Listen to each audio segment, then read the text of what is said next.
ఓం శాంతి. August 6వ తారీఖు 2024 ఉదయం మురళి. ఓం శాంతి. బాబ్దాదా మధువనము. ఈరోజు మధుర మహావాక్యాలు బాబా చెప్తున్నారు.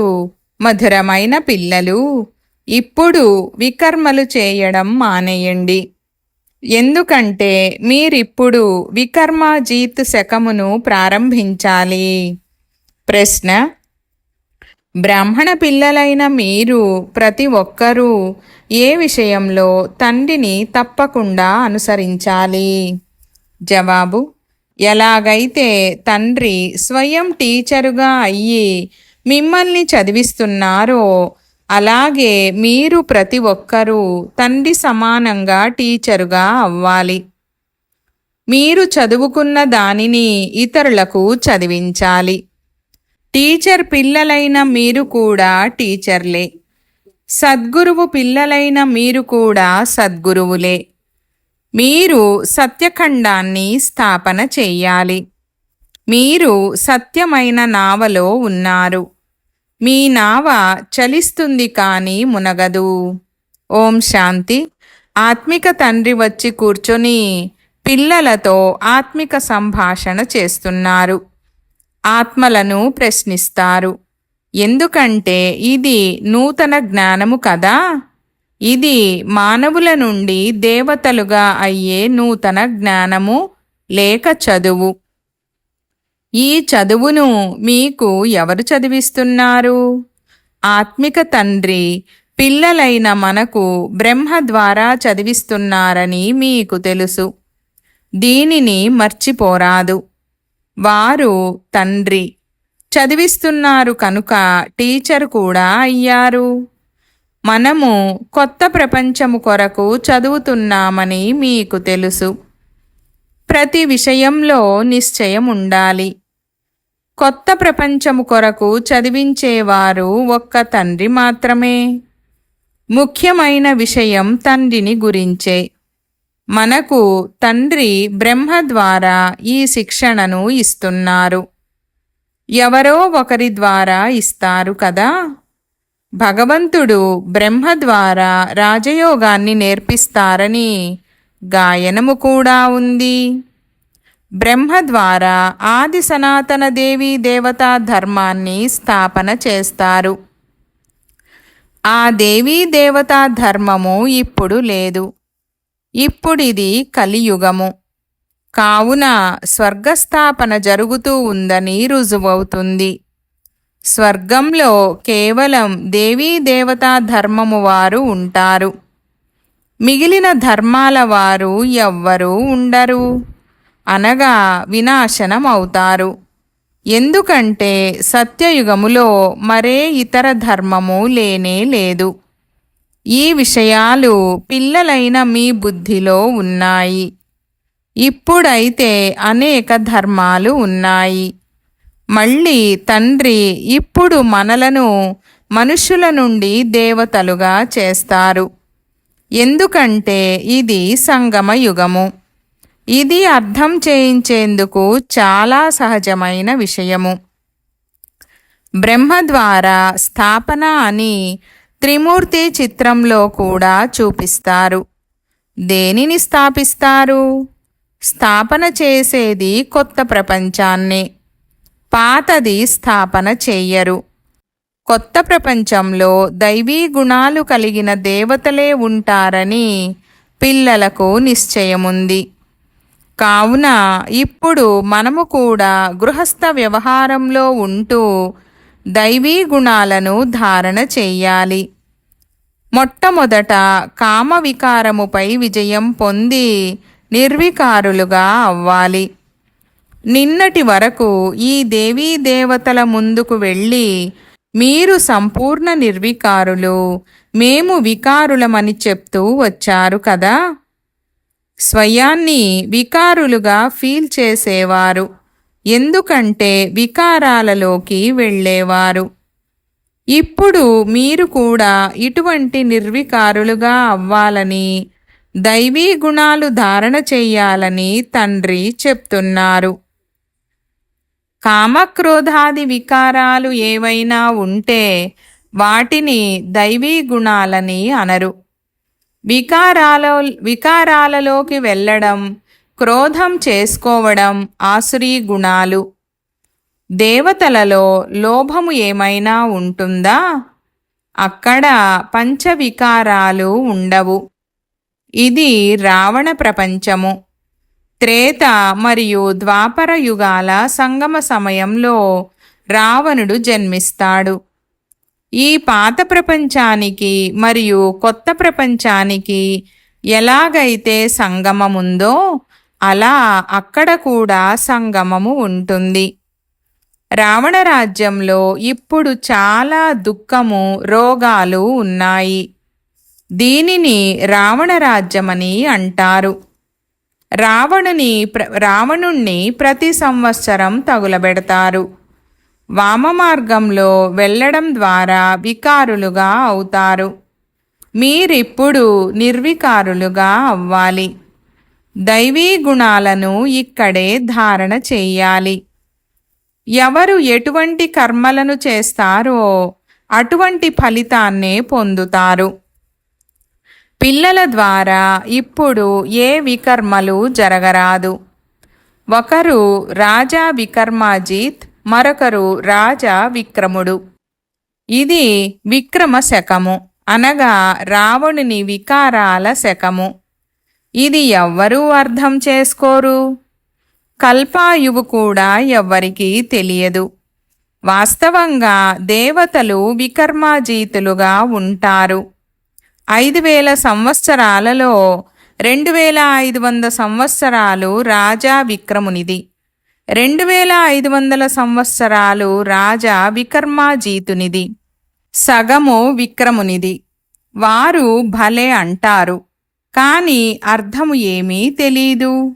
వికర్మాజీత్ శకము మొదటి సంవత్సరము నుండి ప్రారంభమవుతుంది. మళ్ళీ 2500 సంవత్సరాల తర్వాత విక్రమ శకము ప్రారంభమవుతుందని మీరు చెప్తారు. ఇప్పుడు విక్రమ శకము పూర్తి అయిన తర్వాత మీరు మళ్ళీ వికర్మాజీతులైన మహారాజా మహారాణిగా తయారవుతున్నారు.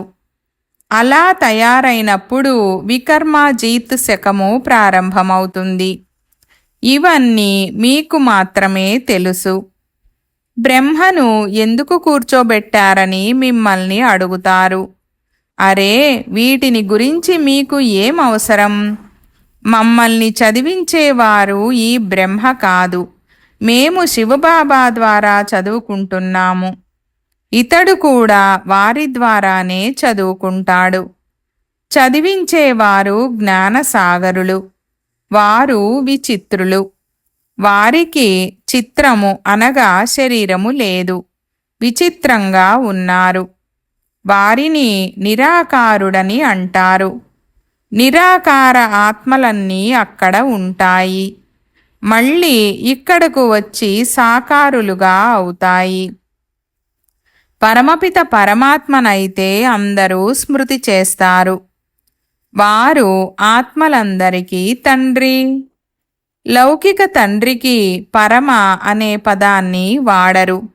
ఇది అర్థం చేసుకోవలసిన విషయము కదా.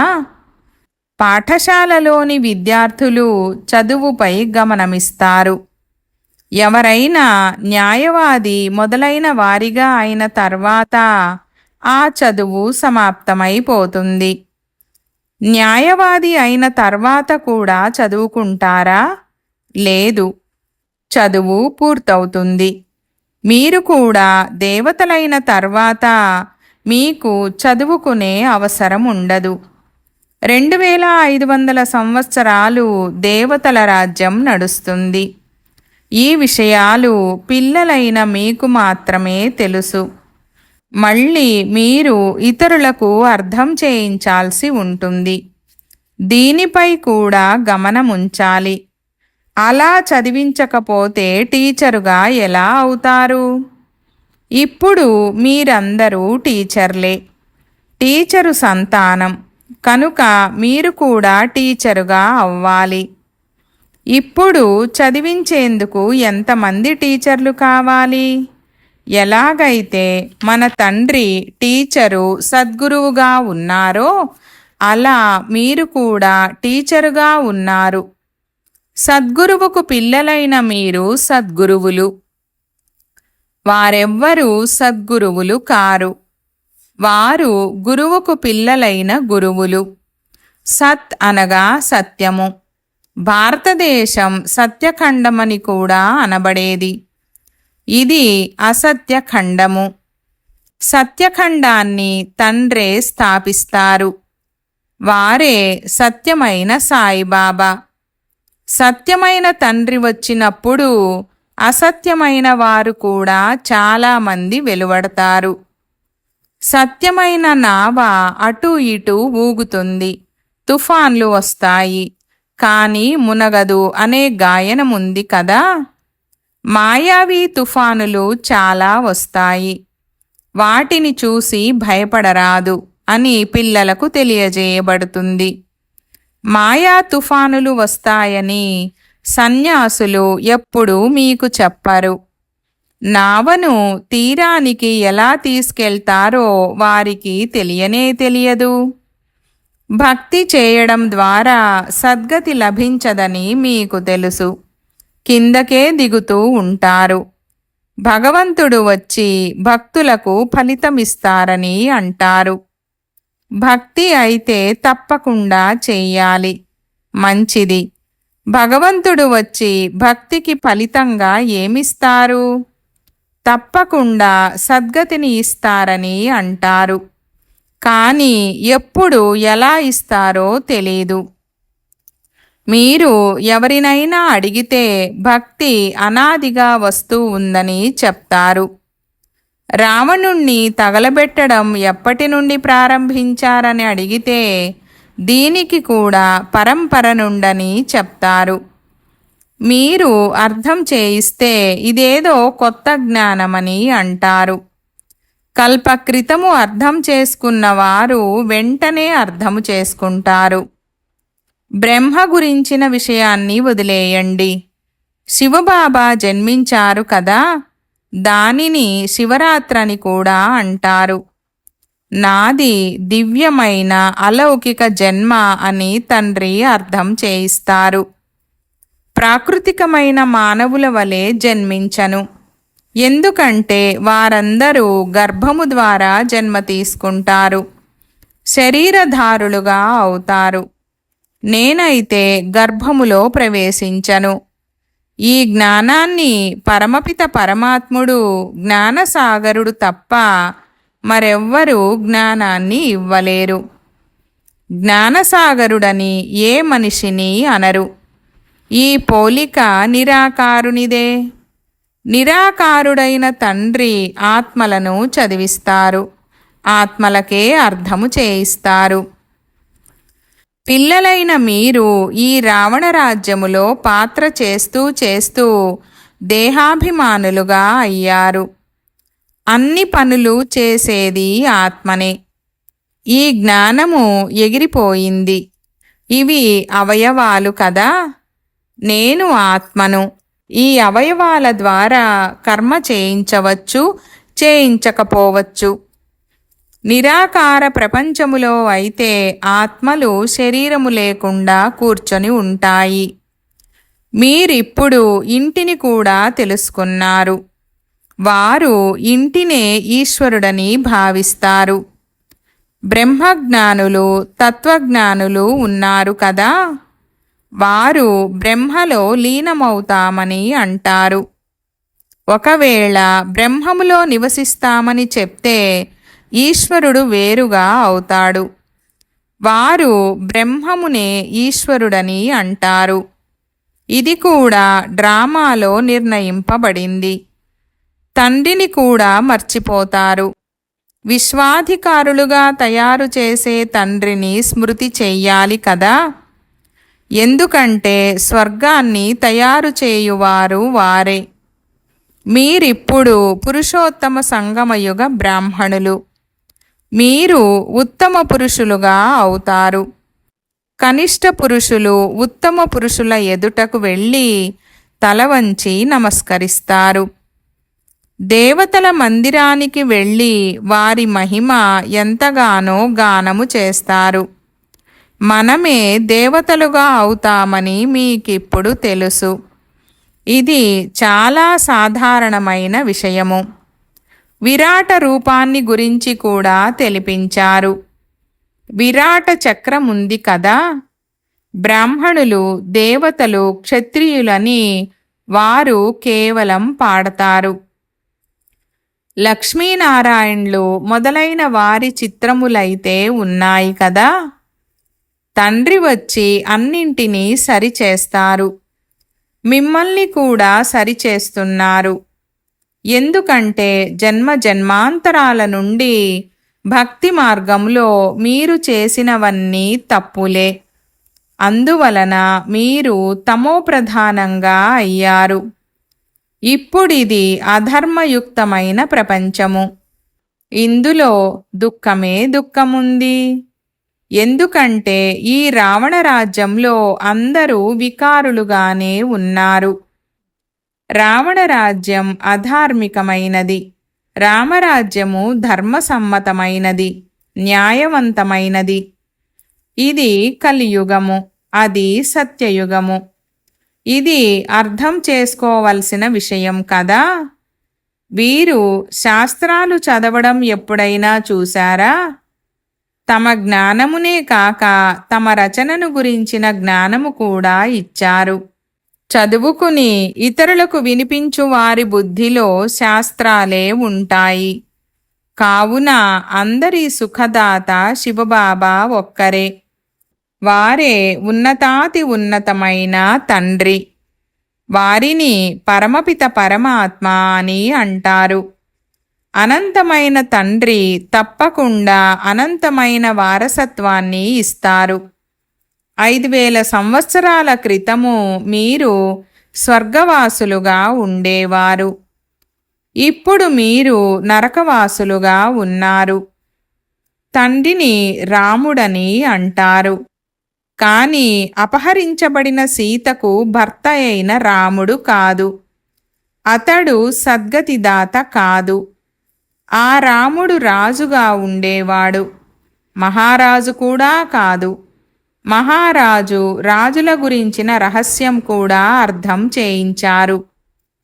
వారు 16 కళలవారు, వీరు 14 కళలవారు. రావణ రాజ్యంలో కూడా రాజులు, మహారాజులు ఉంటారు. కొంతమంది చాలా షావుకార్లు, కొంతమంది తక్కువ షావుకార్లుగా ఉంటారు. రావణ రాజ్యంలో ఉన్న వారిని సూర్యవంశీయులు, చంద్రవంశీయులని అనరు. అక్కడ షావుకార్లకు మహారాజు అనే బిరుదు, తక్కువ షావుకార్లకు రాజు అనే బిరుదు లభిస్తుంది. ఇప్పుడు ప్రజలపై ప్రజారాజ్యం ఉంది. దిక్కుమొక్కు ఎవ్వరూ లేరు. ప్రజలు రాజులను అన్నదాత అని భావించేవారు. ఇప్పుడైతే వారు కూడా పోయారు. ఇక ప్రజల పరిస్థితి ఎలా ఉందో చూడండి.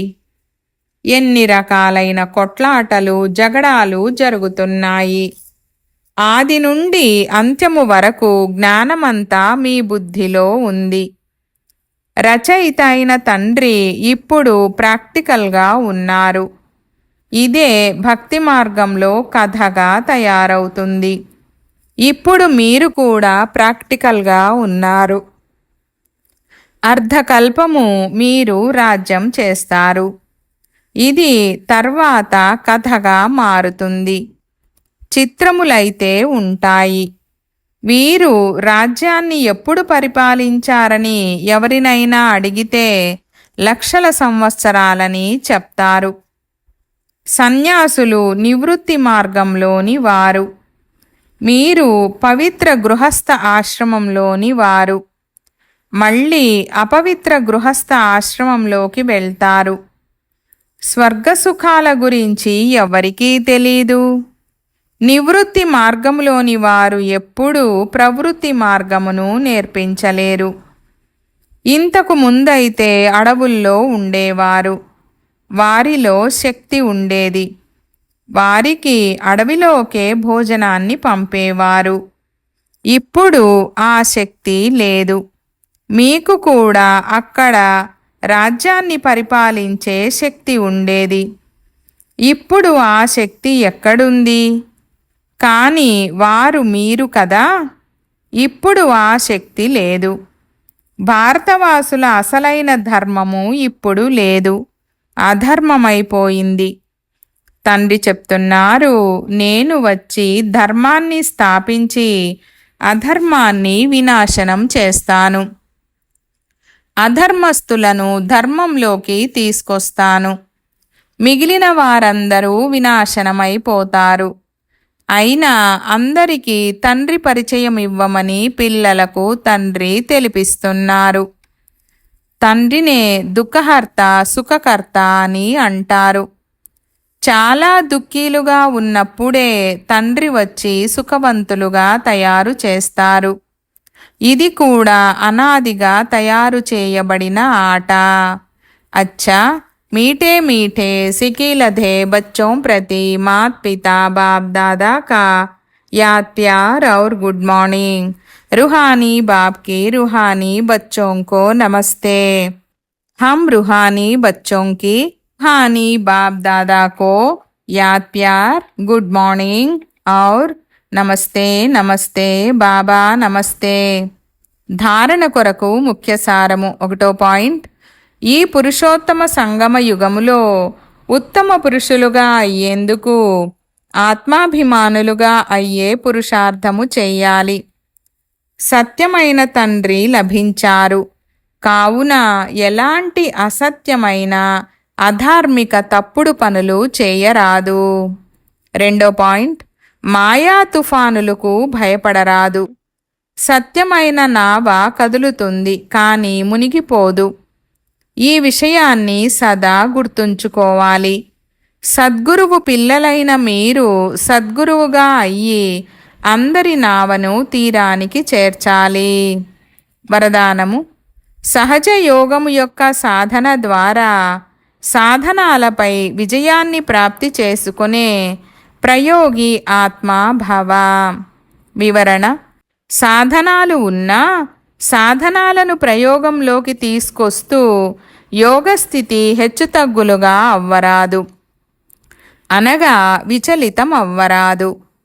యోగులుగా అయ్యి ప్రయోగం చేయడాన్నే భిన్నంగా అతీతంగా అవ్వడమని అంటారు.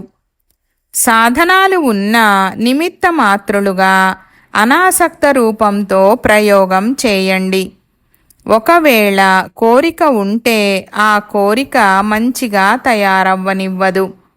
శ్రమ చేయడంలోనే సమయం గడిచిపోతుంది. ఆ సమయంలో మీరు సాధన చేసేందుకు ప్రయత్నిస్తారు, కానీ సాధనాలు తమ వైపు ఆకర్షిస్తాయి. అందువలన ప్రయోగి ఆత్మలుగా అయ్యి సహజ యోగ సాధన ద్వారా సాధనాలపై అనగా ప్రకృతిపై విజయులుగా అవ్వండి. స్లోగన్. స్వయం సంతుష్టంగా ఉంటూ అందరినీ సంతుష్టము చేయడమే సంతుష్టమణిగా అవ్వడము. ఓం శాంతి.